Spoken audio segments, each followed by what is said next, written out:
حضرت انس بن مالک رضی اللہ تعالی عنہ روایت فرماتے ہیں قال كنا مع رسول الله صلى الله عليه وسلم بتبوك فطلعت الشمس بيداء وبضياء وشعاع ونور لم أرها طلعت فيما مدى.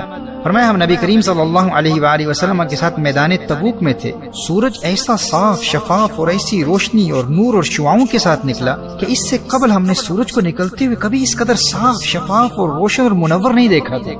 حضرت جبریل امین نبی کریم صلی اللہ علیہ وسلم کی بارگاہ میں حاضر ہوئے تو نبی کریم صلی اللہ علیہ وسلم نے ارشاد فرمایا آج سورج کی اس تیز روشنی اور نور میں اضافے اور چمکیلی شعاعوں کی وجہ کیا ہے؟ حضرت جبریل امین عرض کرتے ہیں یا رسول اللہ صلی اللہ علیہ وسلم آج مدینہ منورہ میں حضرت معاویہ بن معاویہ اللیثی المزنی کا انتقال ہو گیا ہے اور ان کے جنازے کی نماز کے لیے اللہ جل وعلا نے 70,000 فرشتے آسمان سے بھیجے ہیں. نبی کریم صلی اللہ علیہ وآلہ وسلم نے ارشاد فرمایا کس عمل کے باعث؟ جبریل امین عرض کرتے ہیں قال بکثرت قراءته قل هو اللہ احد باللیل والنہار. اور دوسری روایت میں ہے قائما وماشیا وقائدا ومتجعا.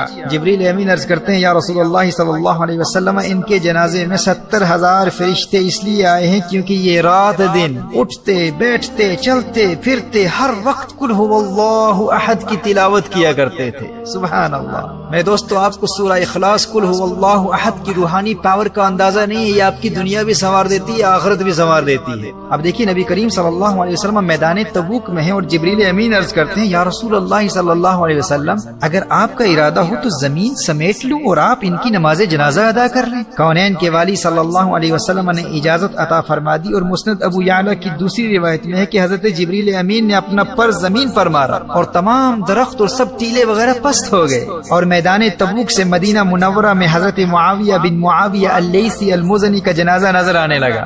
جب نبی کریم صلی اللہ علیہ وسلم نے نماز جنازہ شروع کی تو آپ صلی اللہ علیہ وسلم کے پیچھے فرشتوں کی 2 صفیں تھی اور ہر صف میں 70,000 فرشتے تھے. محترم احبہ سورہ اخلاص کی تلاوت کی کثرت کیا کرو. یہ انتہائی مختصر سورت ہے. آپ سب کو زبانی یاد ہے لیکن آپ کو اس کی برکات اور روحانی قوت کا اندازہ نہیں ہے. آپ نے دیکھا کہ اس سورت کی کثرت سے تلاوت کرنے والے کو مقام کیا ملتا ہے. 70,000 فرشتے اس کے جنازے پر آتے ہیں اور اس کے جنازے کے لیے زمین سمیٹ لی جاتی ہے. اور سورہ اخلاص سے محبت کرنے والے کا جنازہ خود نبی کریم صلی اللہ علیہ وآلہ وسلم ادا کر رہے ہیں. صحیح بخاری اور صحیح مسلم کی ایک حدیث مفہوماً پیش کرتا ہوں. نبی کریم صلی اللہ علیہ وآلہ وسلم کو ایک صحابی کے متعلق اطلاع دی گئی جو سورہ اخلاص کثرت سے پڑھتے تھے. فرمایا اس سے پوچھو ایسا کیوں کرتے ہو؟ صحابی عرض کرتے ہیں کیونکہ یہ سورت اللہ کی صفات کا بیان ہے اور مجھے اس لیے اس کی تلاوت سے پیار ہے. نبی کریم صلی اللہ علیہ وآلہ وسلم نے ارشاد فرمایا اسے بتا دو تجھے اللہ کی صفات کی وجہ سے اس سورت کی تلاوت سے محبت ہے. تیری اس سورت سے محبت کی وجہ سے تیرے اللہ کو تجھ سے محبت ہے. سبحان اللہ.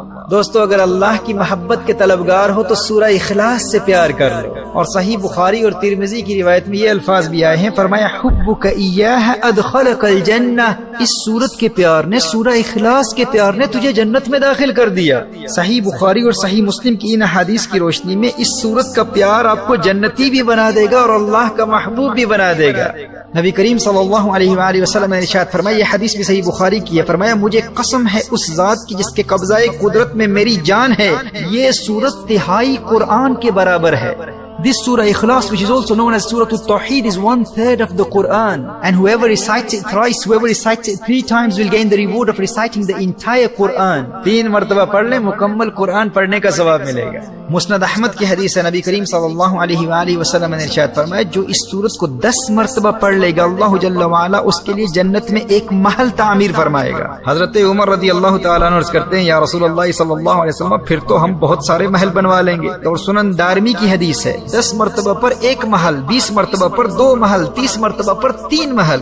اور میرے دوستو جسے آخرت کی زندگی سے محبت ہو اور اسے اس سورت کی برکت سے جنت کے محلات کی ضمانت مل جائے پھر وہ سورہ اخلاص کی تلاوت سے محروم کیسے رہ سکتا ہے؟ اور پھر اس سورت کا کمال تو دیکھیے کہ یہ فقط آخرت کے محلات نہیں دنیا میں بھی محلات تعمیر کروا دیتی ہے. اس سورت کی تلاوت غربت و مفلسی اور بے روزگاری کا خاتمہ کر کے آپ کو مالدار اور دولت مند بنا دیتی ہے. امام طبرانی نقل کرتے ہیں نبی کریم صلی اللہ علیہ وآلہ وسلم نے ارشاد فرمایا جو شخص سورہ اخلاص کو گھر میں داخل ہوتے وقت پڑھ لے تو اللہ تعالیٰ اس گھر والوں سے اور اس کے پڑوسیوں سے بھی فقیری دور کر دیتا ہے. دیکھیے ایک شخص نبی کریم صلی اللہ علیہ وآلہ وسلم کی بارگاہ میں حاضر ہو کر تنگ دستی اور مفلسی اور بے روزگاری کا شکوہ کرتا ہے. نبی کریم صلی اللہ علیہ وآلہ وسلم نے ارشاد فرمایا جب بھی گھر میں داخل ہو تو گھر والوں کو سلام کہا کرو، السلام علیکم کہا کرو، اور پھر ایک مرتبہ سورہ اخلاص پڑھ لو، اور اگر گھر میں کوئی نہ ہو تو مجھ پر سلام پڑھ لینا۔ محترم احبہ، اس صحابی نے عمل شروع کر دیا اور پھر اس کا فائدہ کیا ہوا؟ اس صحابی نے تو امیر ہونا ہی تھا، اس ورد سورہ اخلاص کی برکت سے اللہ جل وعلا نے اس صحابی کے پڑوسیوں کو بھی امیر کر دیا۔